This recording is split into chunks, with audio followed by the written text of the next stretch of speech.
혹시 이런 생각 해보셨나요? 왜 세상의 1%의 사람만이 압도적인 성공을 이루는 걸까?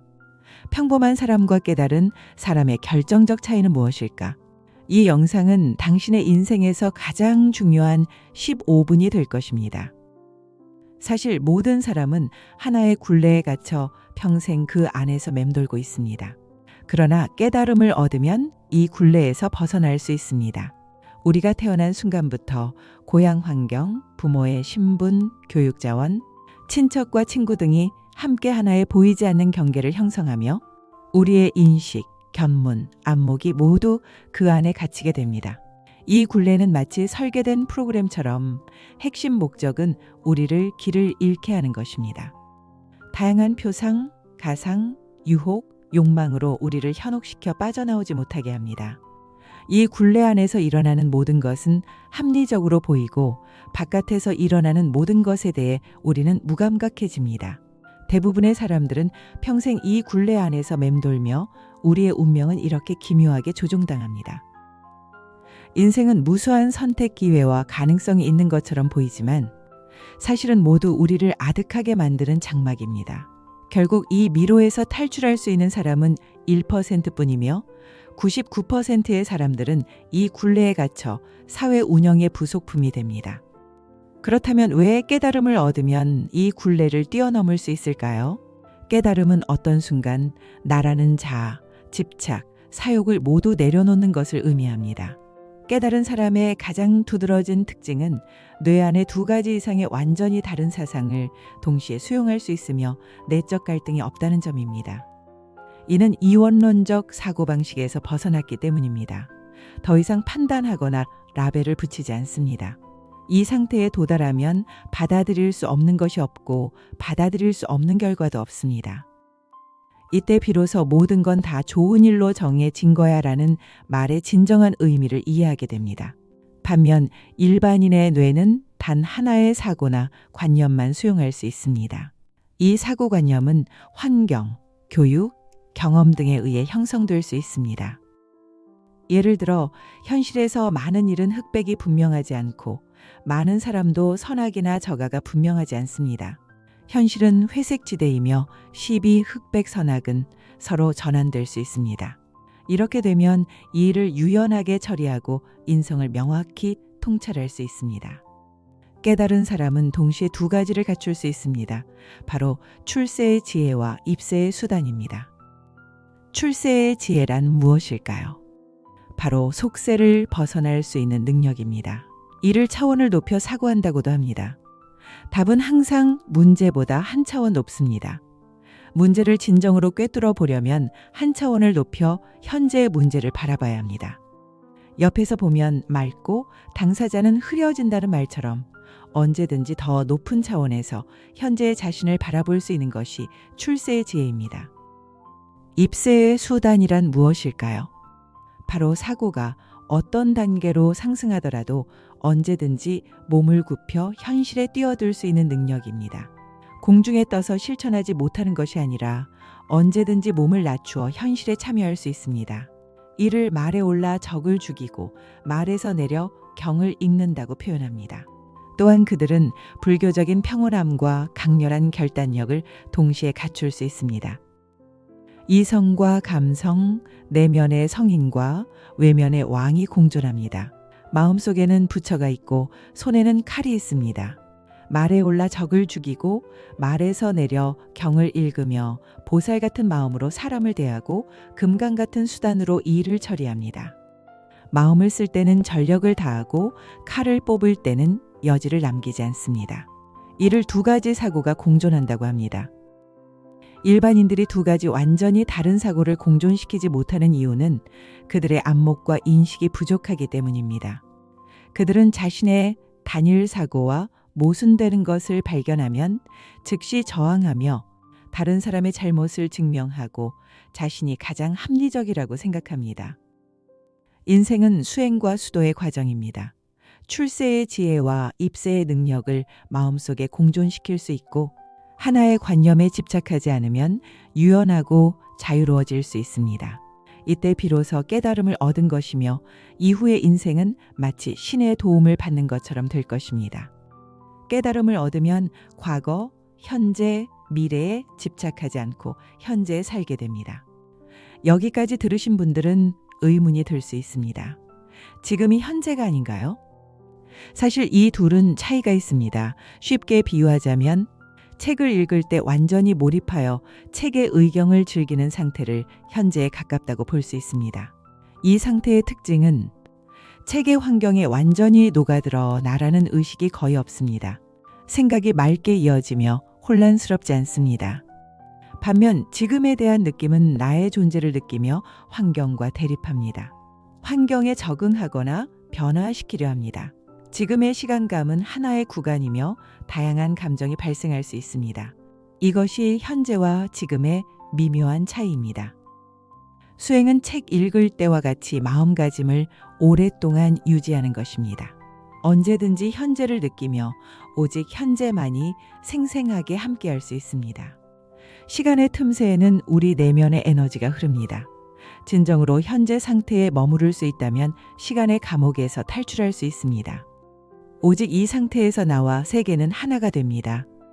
불가는 공을 강조하며 공에서 묘유가 생긴다고 말합니다. 도가는 무를 강조하며 무에서 유가 생긴다고 합니다. 수행자는 바로 이 공과 무의 경지를 닦습니다. 즉, 선종이 강조하는 공성입니다. 수행이 일정 경지에 이르면 언제든지 자신을 비울 수 있습니다. 이때 인체는 초전도체처럼 저항이 거의 없어져 심유 상태에 들어가고 고차원의 에너지가 흘러들어옵니다. 이때는 창조할 필요 없이 흐르는 대로 맡기면 위대한 작품이 탄생합니다. 마치 신비한 힘이 우리를 떠밀어 시를 짓게 하는 것처럼요. 이러한 창작 상태를 신의 도움을 받는다고도 합니다. 모든 신의 한 수처럼 느껴지는 위대한 작품은 목표에 대한 통제를 벗어나 심요 상태에 몰입했을 때 창조됩니다. 고대 그리스 철학자들은 이를 황홀경이라 불렀습니다. 심리학에서는 인간을 나와 초자아로 나눕니다.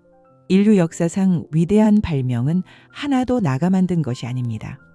모두 초자아가 창조한 것입니다. 초자아는 자유롭게 흐르는 나입니다.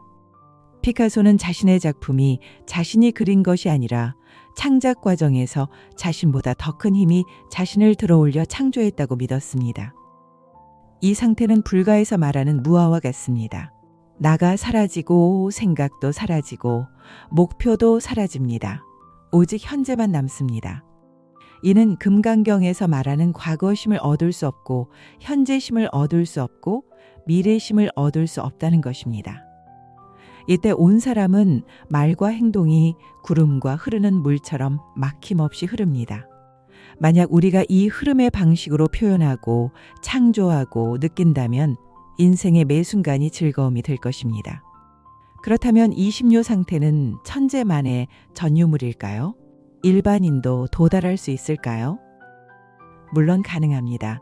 맛있는 음식을 먹을 때, 친구와 술을 즐길 때, 아름다운 경치를 감상할 때, 창업에 성공할 때, 마음이 통할 때, 깊이 이해할 때 모두 20료 상태에 가까워집니다.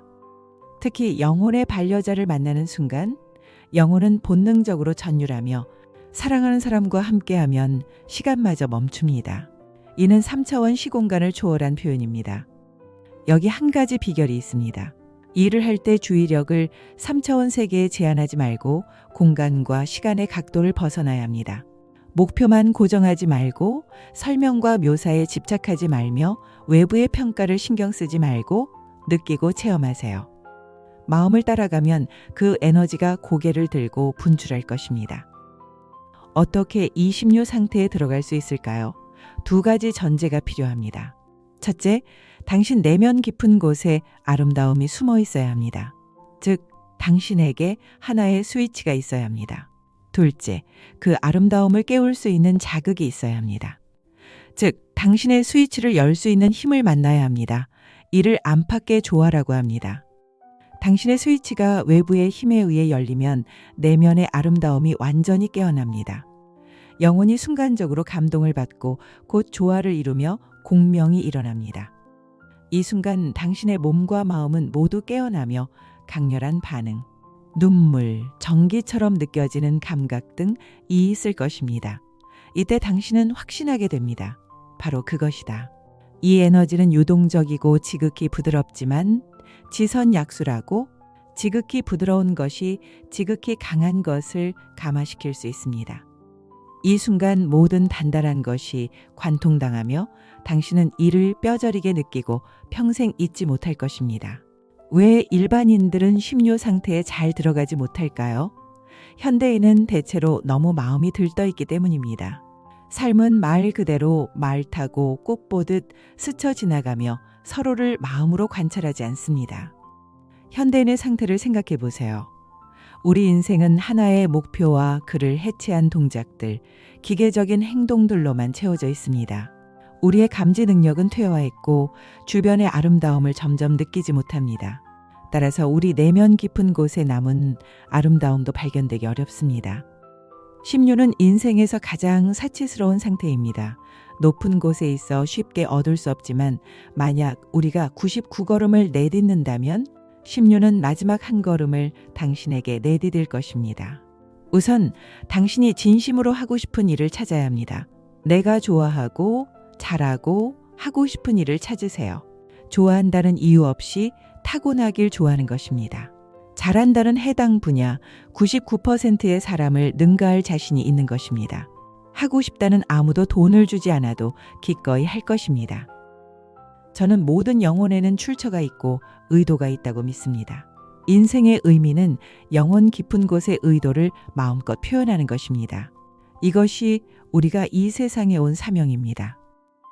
인생의 가장 큰 비극은 삶이 끌려다니며 명예와 욕망에서 자아를 잃는 것입니다.